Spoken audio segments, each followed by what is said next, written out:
قلعہ دراوڑ کے ساتھ منسلک عباسی خاندان کی یہ مسجد، جسے شاہی مسجد یا عباسی مسجد بھی کہا جاتا ہے، اس مسجد کو نواب محمد بہاول خان سوئم نے 1825 میں تعمیر کروایا۔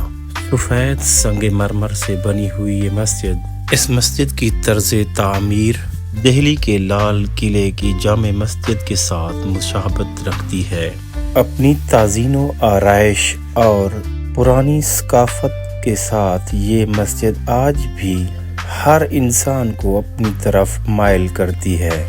1825 میں تعمیر ہونے والی یہ مسجد 2026 میں بھی ویسی کی ویسی ہی موجود ہے۔ اس کے اندر کی بات کی جائے تو اس کے اندر لال قالینیں بچھی ہوئی موجود ہیں۔